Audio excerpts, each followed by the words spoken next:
Vous avez travaillé avec amour sur votre beau projet Python, vous y avez passé des nuits blanches, et bien j'ai une mauvaise nouvelle pour vous, ce projet ne marchera plus dans quelques mois, et peut-être qu'il ne marche déjà plus sur le poste de quelqu'un d'autre. Mais pourquoi ça? Eh bien tout simplement, les librairies que vous avez utilisées pour coder votre projet ne sont probablement pas les mêmes que celles qui seront installées dans votre environnement d'exécution, ou sur le poste de quelqu'un d'autre. En plus de ça, vos librairies ont des trous de sécurité qu'il va falloir patcher, mais alors comment faire? Eh bien, c'est ce que je vous montre dans cette vidéo, c'est parti. Alors notre application, c'est un petit chatbot. Donc vous pouvez lui parler, il va se brancher sur une API de votre choix. Donc vous allez prendre, ici on a pris l'API Mistral, donc on se branche carrément sur l'API de Mistral, et ça nous permet d'avoir un client pour toutes les API qu'on veut. On va pouvoir tester différents paramètres avec la température, le système prompt et le préfixe. Dans une prochaine vidéo, je vais vous expliquer ce code-là en détail, et là on va juste s'intéresser à la gestion de nos librairies. Bon alors, le problème, c'est que maintenant qu'on a le code, notre code, il ne fonctionne pas comme ça. Alors je vais vous illustrer ça, on va se mettre en ligne de commande, ça va être plus simple. Donc là, vous voyez, je suis dans Generic Assistant, là, et je vais aller dans le dossier src, et c'est dedans qu'il y a le fichier main.py qu'il faut lancer pour lancer notre projet Python. Alors on va faire Python 3, main.py, et qu'est-ce qui se passe? Il ne marche pas. Alors pourquoi ce projet ne marche pas? Il n'y a pas de module qui s'appelle Mistral AI. En fait, ce qui s'est passé, c'est que notre développeur, il a installé Mistral AI sur son poste. Et il a exécuté son code Python. Donc son code Python a fonctionné. Mais le problème, c'est que son code Python ne fonctionne pas sur votre poste. Donc on a un problème d'environnement. C'est-à-dire que le code, le projet tel qu'il a été distribué, ne permet pas de reconstruire le même environnement. Et comme je ne peux pas reconstruire ce même environnement, eh bien mon projet ne fonctionne pas de cette manière. Alors ce que je vais appeler le niveau 0, c'est que tout simplement le développeur, ce qu'il pourrait faire, c'est documenter, en disant, voilà, pour faire marcher le projet, il faudra installer telle librairie, telle librairie, telle librairie. Donc là, on peut imaginer que c'est ce qui a été fait, donc il a pris le README. D'ailleurs, si vous lisez la README, vous aurez beaucoup d'explications sur la manière dont on va gérer nos dépendances, et il va dire, please install. Alors, Mistral, on faut installer le client Mistral, donc c'est Mistral AI. On va installer Gradio, puisque c'est ça qu'on utilise pour l'interface. Panda, je pense qu'on en a juste besoin pour faire marcher les notebooks. Et il y a Python.env. Voilà. Donc il va vous dire, veuillez s'il vous plaît installer ça. Donc c'est ce qu'on va faire. Donc on va faire un pipe install Mistral AI. Je vais installer Gradio. Et je vais installer Python.env. Ok, super. Donc on va voir tout ça qui va s'installer. Donc une fois que ceci sera installé, quand je vais lancer mon projet, les librairies existeront.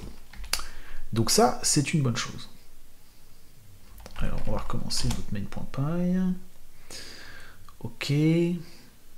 Alors, ouais, mais j'ai pas mis... alors j'ai un paramètre à mettre, c'est le en file. Voilà, alors il faut me dire le en file, c'est .env. D'ailleurs, c'est .env, puisque le projet il est dans src et que le .env est à la racine du projet. Alors, c'est sans ça... Ah, alors là j'ai un problème intéressant.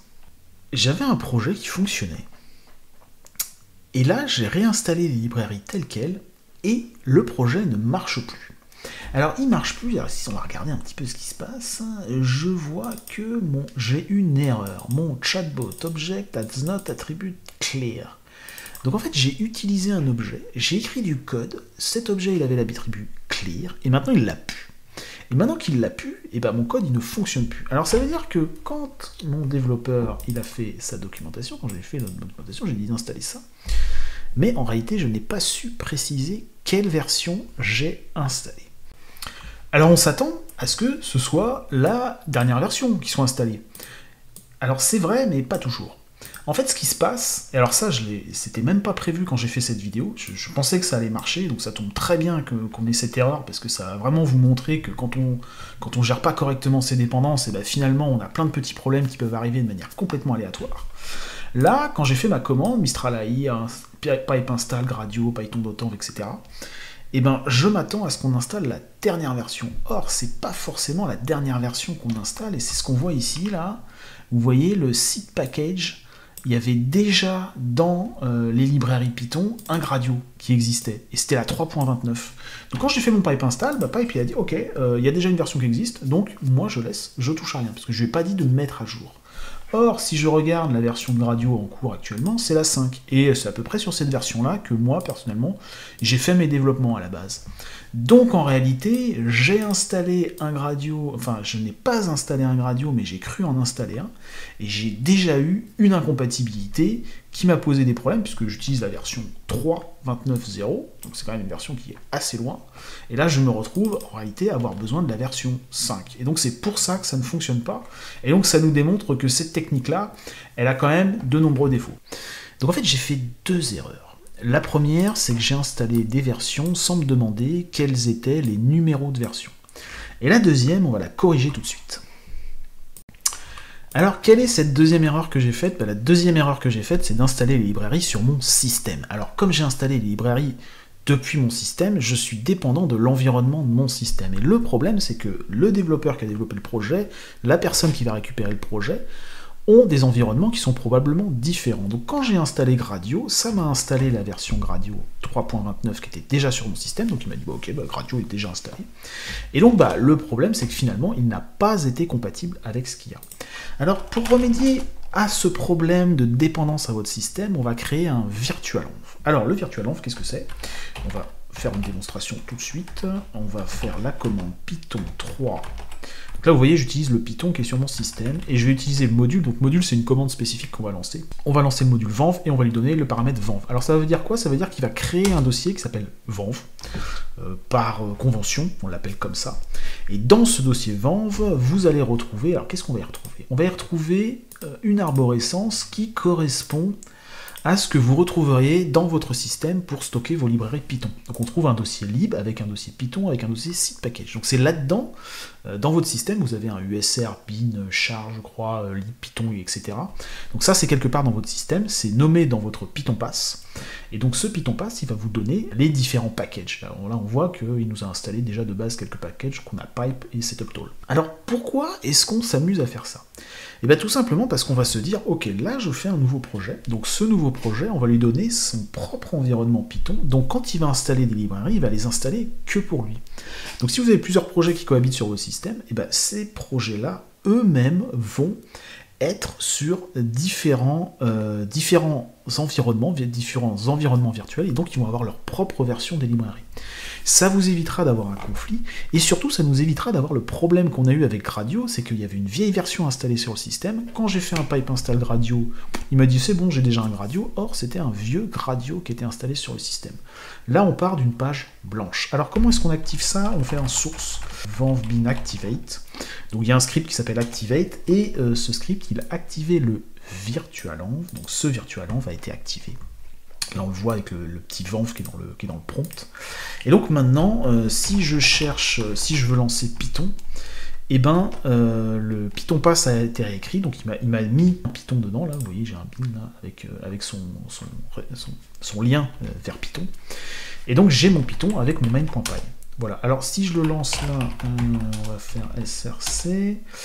Donc vous voyez là, il manque des modules puisque je ne les ai pas installés, mais quand je vais les installer avec le pipe qui est ici. Et ce pipe là, lui, il va m'installer uniquement dans le virtualenv.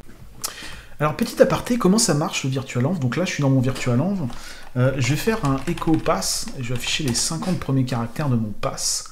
Et on voit que quand je suis dans le virtualenv, c'est-à-dire que au moment où j'ai le prompt ici qui me montre que je suis dans le virtualenv, donc j'ai activé le virtualenv, le pass a été modifié. Il a été modifié uniquement pour les consoles qui sont dans le virtualenv. Donc c'est-à-dire que les consoles qui ont fait le source activate sont dans le virtualenv, et on rajoute ceci au pass. Donc on rajoute, ça veut dire que quand je vais chercher la commande Python, si je fais un where is Python,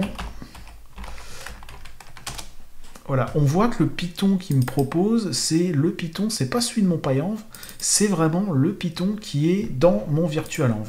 Et ce qu'il faut savoir, c'est que quand Python va aller chercher ses librairies, donc on va aller regarder là un petit peu l'arborescence, on a notre Python qui est ici, et donc quand il cherche ses librairies, il les cherche dans la même arborescence, c'est-à-dire qu'il va remonter, et il va essayer de retrouver les librairies ici. Donc le fait que Python soit situé ici, fait qu'il va remonter et redescendre et retrouver ses librairies ici.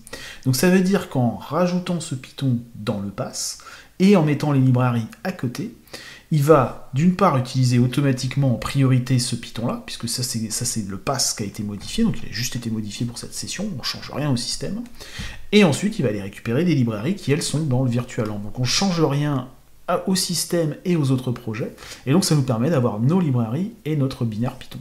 Mon problème, c'est que, bon, j'ai documenté qu'il fallait installer Mistral AI, Gradio, Python.env, etc., mais vous voyez que c'est quand même assez lourd et c'est pas terrible. Alors comment est-ce qu'on va pouvoir faire pour indiquer aux personnes qui récupèrent le projet de manière standard comment installer les packages?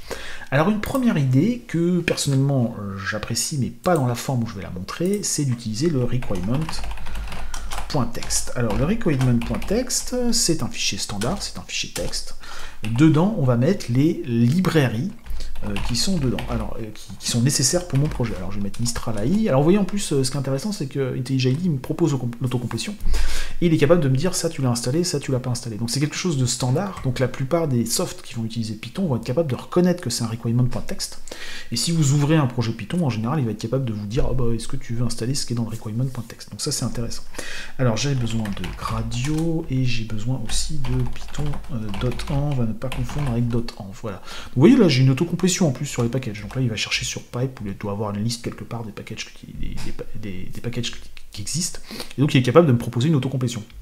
Donc, le fait que ce soit un fichier requirement.txt, c'est un standard, c'est pas mal. Alors, comment ça fonctionne? Alors, ce qu'on va faire, c'est qu'on va on va supprimer le fichier venv et on va le recréer. Alors, je vais recréer un shell.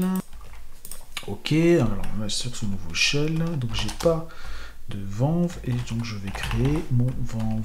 Je vais faire mon source venv activate, donc là je vais activer le virtualenv, donc je vais indiquer à Python de ne plus aller chercher Python dans les librairies système, mais d'utiliser le virtualenv qui est dans le dossier venv avec son script d'activation activate. Donc je vais pouvoir faire un pipe install r requirements.txt. Ok, donc là je vais installer tout ce qui est dans requirement.txt, donc là il va retourner chercher ce qui est dans requirement.txt, et il va pouvoir lancer son projet d'une manière plus standard. Et donc ça c'est extrêmement intéressant, puisque quand un développeur va avoir besoin de récupérer autre chose, donc de rajouter un package, donc on va rajouter une fonctionnalité, on va rajouter un package, et on va être capable de créer un nouveau commit, puisque ce fichier-là, on va le commit bien évidemment, donc il va amener une information sur le projet, et on va avoir l'information pour faire évoluer l'environnement. Donc si je rajoute une fonctionnalité dans une branche et qu'il faut rajouter quelque chose, je vais rajouter ce package dans le requirement.txt. Non seulement on va être capable de savoir qu'il faut rajouter ce package, mais en plus je vais être capable de savoir à partir de quel commit on a besoin de rajouter ça. Ok, donc là il a l'air d'avoir fini, ok super. Et alors voyons voir si mon projet fonctionne. Voilà, pythonmain.py. Voilà, donc là il s'est lancé. Bon, ça a l'air de fonctionner. Alors évidemment, dans un projet réel, il faudrait aussi lancer les tests. Là, on va pas le faire, mais il faudrait faire des tests unitaires, des tests d'intégration, et lancer ces tests à chaque fois qu'on fait des changements sur le projet, bien évidemment. Ok, alors ça, c'est pas mal, mais j'ai encore un problème.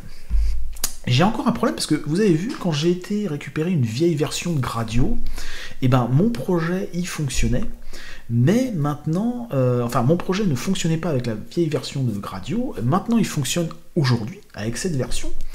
Mais qu'est-ce qui va se passer si un développeur il veut récupérer mon projet dans un certain temps, dans quelques mois, dans quelques années, il va récupérer le projet, et ce qui va se passer, c'est que les versions majeures vont changer. Alors, je ne sais pas si vous savez comment ça fonctionne le semver. Le semver, ça fonctionne avec 3 numéros, un numéro majeur, un numéro mineur et un numéro de build.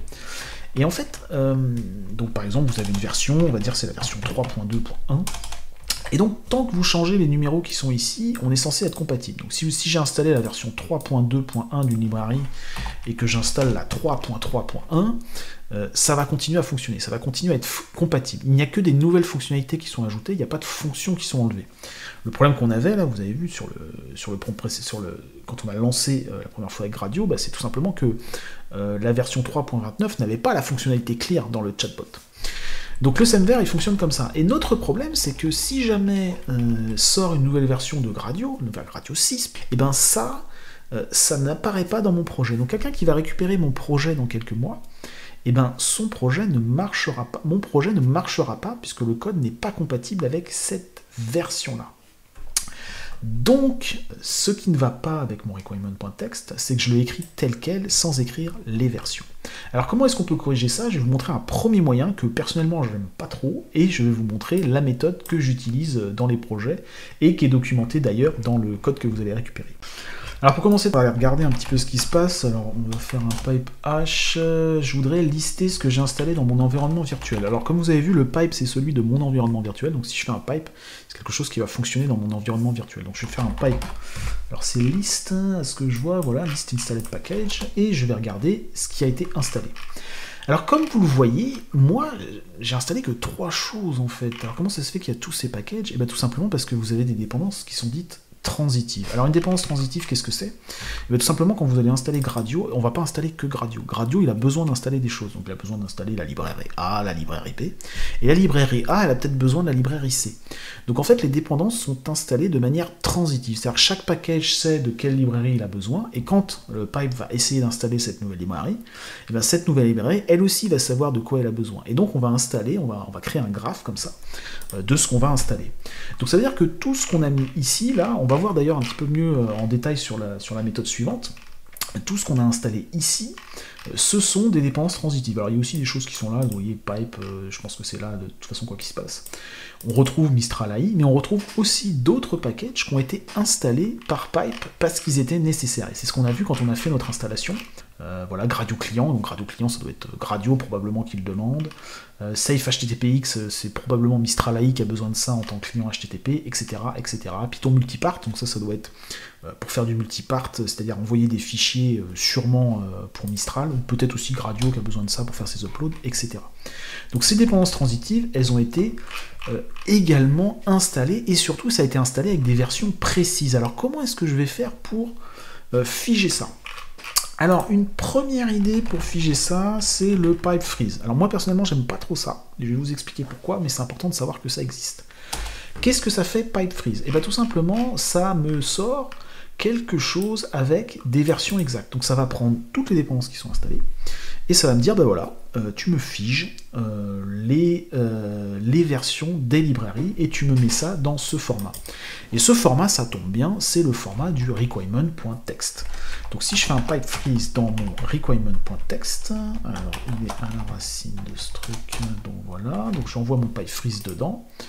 Voilà, donc j'ai utilisé la même syntaxe, et cette fois-ci vous avez le égal avec les numéros de version. Donc ça c'est très intéressant, parce que là, je suis sur un projet, donc je vais pouvoir committer ce requirement.txt. Là, j'ai fourni la totalité de l'information pour lancer le projet. Donc quand on va récupérer le projet dans un an, on aura toutes les versions exactes de tous les packages qu'il faut installer. Donc là, il n'y aura pas d'erreur possible. On aura les bonnes versions, les bons packages à installer. D'ailleurs, si on essaye là, on fait un pipe, donc c'est install R. Donc le install R, c'est pour dire, bah, je te donne un fichier requirement, installe ce qui est dans ce fichier requirement. Donc ça permet d'éviter d'écrire à chaque fois, j'installe ça, j'installe ça. Alors, c'est pas celui-là, c'est toujours à la racine. Voilà, alors vous constatez que ça a été très vite, tout simplement parce qu'il me dit, bah c'est bon, tout est déjà installé. Pourquoi? Parce que je viens de faire ce pipe freeze, donc comme je viens de faire ce pipe freeze, il n'y a aucune version qui n'a changé, c'est exactement ce qui est installé. Donc ce pipe freeze correspond exactement à ce qui est installé, exactement à ce qu'il faut pour le faire marcher. Ok, donc c'est pas mal, mais moi, personnellement, il y a quelque chose qui me gêne énormément dans ce fichier. En fait, je trouve qu'on a perdu une information extrêmement importante. L'information extrêmement importante, c'est qu'est-ce que je voulais installer à la base. C'est-à-dire que là, j'ai tous mes fichiers. Je sais que je dois installer tout ça pour faire marcher mon projet. Mais moi, ce que j'aimerais avoir comme information, si je dois faire un refactoring du projet par exemple, ou si je dois faire du ménage dans les packages, c'était, ok, mais c'était quoi le besoin à la base? Le besoin à la base, c'était d'installer Gradio, Mistral AI et Python.env.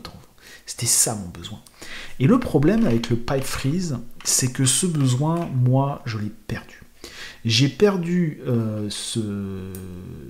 cette information, et elle est très difficile à retrouver dans mon fichier. Alors, voyez, j'ai FastAPI. Alors, pourquoi est-ce qu'on a installé FastAPI? Est-ce qu'on avait besoin de FastAPI? Ou est-ce que c'est une dépendance transitive? S'il y a une nouvelle version de Gradio qui n'utilise plus telle librairie, est-ce que ça va apparaître? Moi, je trouve ça extrêmement confus, malheureusement, avec le pipe freeze. Alors, le pipe freeze, c'est une technique intéressante si vous voulez freezer un projet. Vous avez un existant, vous avez quelque chose qui existe, là, vous avez une bonne occasion de créer un commit qui vous donne toute l'information, donc ça, c'est extrêmement important. Mais on perd cette information de mais qu'est-ce qu'on voulait installer à la base et comment est-ce que je peux revenir à zéro, faire du refacto, me demander si telle ou telle librairie est pertinente. Vous voyez, Evaltip, Backport, je ne sais même pas ce que c'est, pourquoi ça a été installé. Alors comment on peut remédier à ce problème? Une technique que j'aime beaucoup là-dessus, c'est qu'on va créer un fichier requirements.in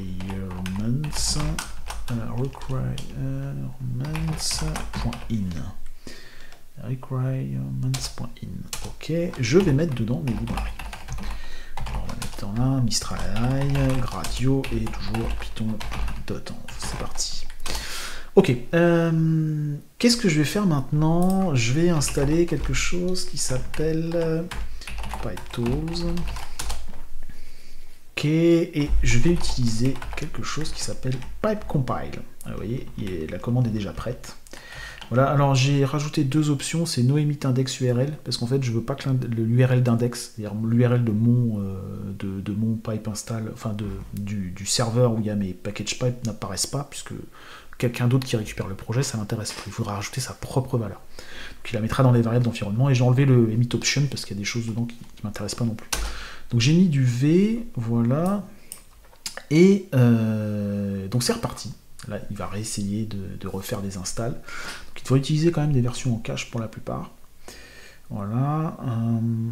Et alors, ce qu'il va faire, c'est qu'il va prendre mon requirement.in, qui est ici, là, et il va le transformer en un requirement.text. Voilà. Donc là, on voit que mon fichier requirement.text, il a été modifié.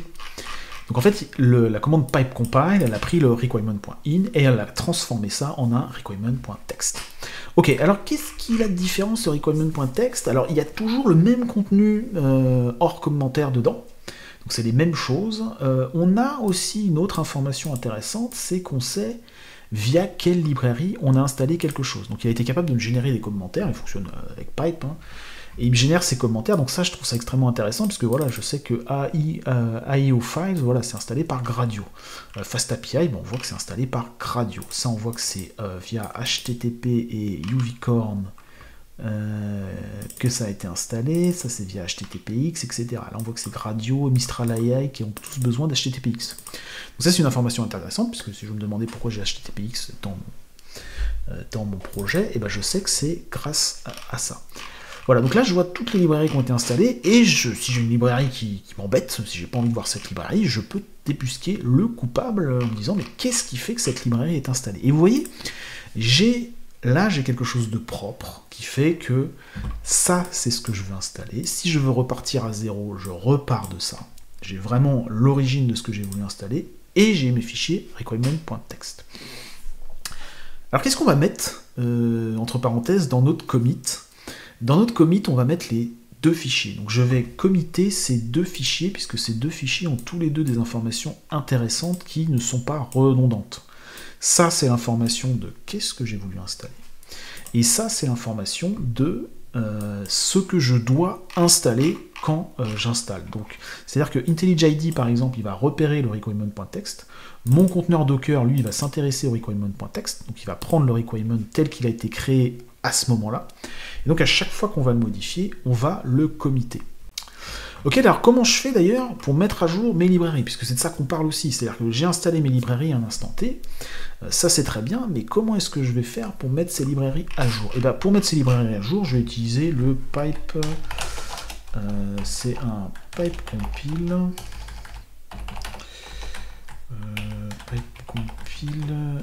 je crois que c'est update, regardez dans l'aide, upgrade. Donc là, à moins qu'il y ait une librairie qui vienne d'être mise à jour, il ne va pas se passer grand-chose. Donc mon pipe upgrade, qu'est-ce qu'il va faire? Il va modifier mon fichier requirement.text. Donc c'est extrêmement intéressant, parce que si vous aviez un commit avec votre fichier requirement.text à un moment, vous faites votre upgrade, vous retestez, et si ça ne fonctionne pas, vous êtes en mesure de revenir à un état où ça fonctionne. Donc vous avez la possibilité de sécuriser vos versions, vous savez exactement c'est quelle version, et quand vous mettrez à jour une version, vous avez surtout la possibilité de garder la stabilité de votre stack. Alors une remarque qu'on me fait souvent, c'est « Ah ouais mais attends, si on met pas les versions, l'intérêt c'est que quand la personne elle va installer les dernières versions, donc on sera sûr qu'elle installe les versions les plus sécurisées. » Je suis pas d'accord avec cet argument.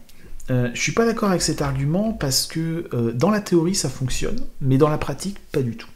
Pour deux raisons. La première, c'est qu'en réalité, c'est pas stable. Donc, vous êtes en train, si vous ne précisez pas vos versions, si vous êtes dans un contexte professionnel, sans préciser les versions, vous êtes en train de livrer un projet qui ne marchera pas dans quelques mois. Donc, ça va coûter de l'argent à l'entreprise, on va avoir un projet qui ne fonctionne pas. Donc ça, c'est pas acceptable d'un point de vue professionnel. On ne peut pas livrer quelque chose en sachant qu'il ne marchera peut-être pas dans quelques mois. Donc mettre les versions, c'est déjà livrer quelque chose de stable. Donc ça, c'est extrêmement important. Ensuite, c'est pas dit que ce soit sécurisé. Pas du tout.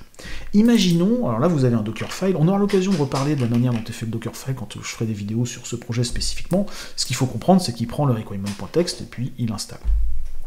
Donc, imaginons qu'on se dise, ok, moi je vais être sûr d'avoir les dernières versions, si ça marche pas, tant pis, c'est déjà un problème, puisque livrer un projet qui marche pas dans une entreprise, c'est un problème.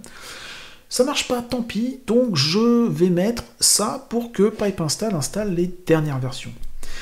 Eh bien, si votre stakeholder vous appelle en vous disant, il y a une CVE qui a été découverte sur une librairie Python, est-ce que tu peux me dire si on est vulnérable? Vous ne serez pas en mesure de lui répondre. Pourquoi vous ne serez pas en mesure de lui répondre? Parce que êtes-vous sûr de la dernière fois qu'a été buildé votre conteneur Docker? Moi, en entreprise, je vois souvent des images, ça fait des mois qu'elles ont été buildées. C'est pas forcément un problème en soi, mais si vous n'explicitez pas les versions que vous mettez dans votre pipe, dans votre requirement.txt, si vous mettez ça dans le requirement.txt, vous mettez aucune version comme on a fait au début, eh ben, c'est pas dit que c'est les dernières versions que vous avez mis. Le conteneur Docker, il a été buildé. Et si vous êtes développeur, c'est pas vous qui avez buildé le conteneur. Et vous savez pas quand est-ce qu'il a été buildé. Donc il a peut-être été buildé à un certain moment.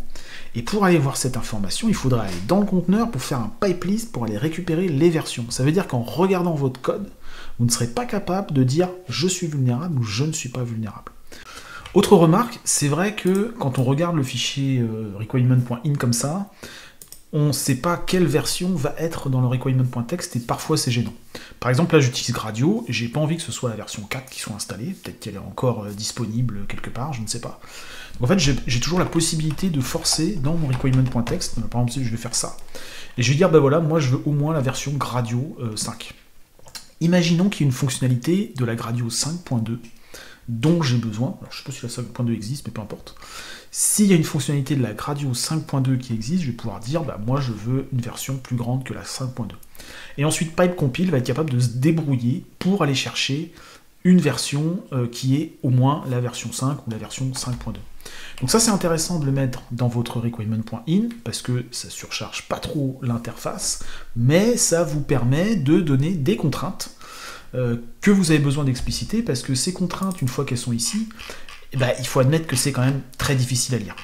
Donc ce fichier-là, il est généré, et le requirement.in, on lit dedans, et on voit ce qu'on met, et on y met nos contraintes. Vous avez vu tout à l'heure, j'ai fait un pipe install, pipe compile. Et ce pipe compile, eh ben, il apparaît nulle part dans mon projet. Donc si je demande à quelqu'un de réinstaller ça, que je lui dis, bah tiens, fais un pipe compile, ça va peut-être pas marcher. Et si je suis dans un script, ça marchera encore moins. Alors, est-ce que... Alors, je pourrais dire, bah, ah, ok, alors moi j'ai besoin du pipe compile, donc on va le mettre ici. Alors ici, je suis revenu au code original, là, vous voyez, il y a Panda qui avait été installé, donc effectivement, j'en ai plus besoin. Donc ça, j'ai omis de l'enlever, mais c'est très bien qu'on le voit encore. Ça vous montre justement un exemple où le fait d'avoir le requirement.in est beaucoup plus clair, et vous permet de vous dire, mais attends, Panda, on n'en avait plus besoin, là, je sais que je vais pouvoir l'enlever. Je vais ensuite réexécuter les commandes pipe compile, etc. Et ensuite, ça va enlever le Panda. Donc là, ici, si on regarde, il doit y avoir Panda quelque part. Voilà, j'ai Panda qui est ici. Et donc, si jamais je me dis, bah ok, bah moi je veux supprimer la librairie, j'ai juste à relancer mon pipe compile, et ça va me modifier mon requirements. Donc là, il est en train de tourner, et on va voir le fichier qui va se modifier tout seul ici. Voilà, donc on voit que ah bah, Panda est encore installé. Oui, mais il est installé parce qu'il est installé via Gradio. Donc c'est intéressant parce que là, je sais que je l'installe via Gradio, je n'installe plus Panda directement parce que je n'en avais pas besoin directement dans mon projet. Alors pourquoi j'ai installé Panda d'ailleurs? J'ai installé Panda parce que j'ai quelques notebooks à l'intérieur de mon projet que j'ai utilisé pour faire mes tests, les notebooks Jupyter.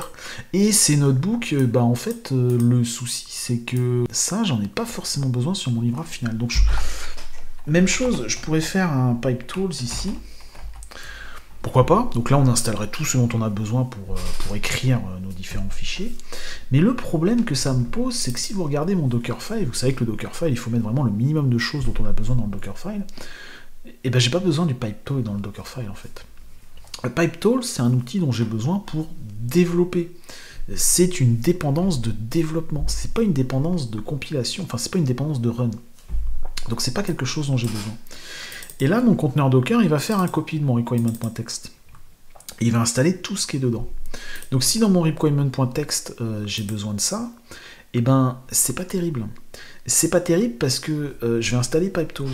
Et PipeTools, c'est pas un truc qui est fait pour être sur des conteneurs, en plus de production. Donc il n'est pas forcément optimisé pour être en production. Puis j'ai aussi besoin de Pylang Server. Ah, puis j'ai aussi besoin de quelque chose, de mes notebooks, par exemple. Donc je vais installer mes notebooks Jupyter. Donc j'ai besoin de mes notebooks Jupyter pour jouer avec des notebooks dans mon projet, donc j'ai besoin de ça, mais le problème c'est que j'ai pas envie que ce soit dans mon conteneur final, puisque mon conteneur final, lui, il va juste contenir mon interface. Et si je commence à installer les notebooks Jupyter, ça va être extrêmement lourd. Donc c'est pas comme ça que je vais procéder. Alors comment je vais faire? Je vais mon requirement.in et mon requirement.txt, ils vont avoir deux alter ego, qui sont les dev requirements et le dev requirement.txt. Alors comment ça marche? Ça marche exactement presque de la même façon. Je vais commencer par créer un fichier comme le fichier requirement.in. Ce fichier, comme le requirement.in, il va contenir les dépendances que je veux installer. Vous voyez, par exemple, j'ai besoin de PyTest pour faire mes tests. Ça, je ne veux pas le mettre dans mon livrable final. J'ai mes notebooks Jupyter, j'ai Precommit. Alors, Precommit, ça vous permet de mettre, si vous avez besoin de lancer des scripts avant un commit, vous allez mettre ça dans le dossier .git, mais vous n'allez pas pouvoir le committer, puisqu'on ne peut pas committer des fichiers qui sont rajoutés dans le .git. Et Precommit, ça vous permet de committer cette information et de permettre à quelqu'un de lancer une commande Precommit et de mettre un script dans son .git. Donc c'est très pratique si vous voulez partager avec votre équipe des scripts de Precommit, justement. J'ai NBClean, donc NBClean, c'est ce que j'utilise dans mon Precommit, ça nettoie mes notebooks. Ça, je veux absolument pas l'avoir dans mon livrable final. Donc je vais créer un fichier dev requirement.in et un dev requirement.txt. Alors comment ça marche? C'est très simple, si vous voyez là, voilà. Alors la première chose qu'on va faire, c'est qu'on va faire un pipe compile de mon dev requirement.in et ça va me générer mon dev requirement.txt. Alors là, il ne devrait pas trop bouger, mais peut-être qu'il y a des versions qui ont été mises à jour depuis. Mais là, il utilise des versions en cache, donc je pense que... Oh, si, tiens, voilà, il y a Setup Tool. Vous voyez, j'ai Wheel, j'ai initconfig, Jupyter Server, j'ai plein de choses dont j'ai besoin dans mon projet. Parce que, vous voyez, là, j'ai un notebook où je me suis amusé à faire du function calling. Donc ça, j'ai envie de le mettre dans mon code pour partager avec les autres développeurs de mon équipe, pour leur dire, voilà, on a travaillé là-dessus, tu peux utiliser ça si tu veux faire des tests, si tu veux... quelque chose comme ça. Mais je ne veux pas que ce soit dans mon livrable final, parce que dans mon livrable final, il n'y aura que cette application. Est-ce que ça fonctionne de la même façon? Exactement, pas tout à fait. Vous avez probablement remarqué un paramètre en plus, c'est le constraint, et je l'ai rajouté ici. Alors qu'est-ce que c'est ce paramètre? Comme vous le savez, je vais avoir donc mes dépendances de développement, mes devRequirements.in et mes devRequirements.txt. Ça va fonctionner exactement comme mon requirement.txt. Mais le problème, c'est que vu que j'ai deux fichiers avec des dépendances, j'ai possiblement des conflits. Puisque je pourrais avoir par exemple PyTest qui veut installer une certaine version d'une librairie et mon projet qui veut installer une autre version. Donc si on ne fait pas attention à ça, ce qui va se passer, c'est qu'on va avoir un espèce d'aller-retour. Vous allez installer votre requirement.txt, vous allez vous dire, ah oui, tiens, j'ai besoin de ça pour faire marcher mes notebooks, vous allez installer le dev requirement.txt, et il va remettre à jour certaines dépendances, parce que lui, il dit, ah ouais, mais moi, telle librairie, je veux telle version. Et donc, quand vous allez réinstaller le requirement.txt, il va redemander telle version. Donc il peut y avoir des incompatibilités. Donc pour éviter qu'il y ait ces incompatibilités, on va dire le dev requirement doit être contraint par le requirement.text. Pourquoi le requirement.text prend le dessus sur le dev requirement? Tout simplement parce que le requirement.text, c'est ça qui va en production. Donc on veut vraiment que ce soit extrêmement stable. Après, Jupyter Notebook, si vous installez une version un peu différente des Jupyter Notebook, ça va peut-être être gênant dans votre cas, il y a moins de chances, mais on ne va pas casser la production. Donc on va utiliser ce paramètre constraint requirement.text.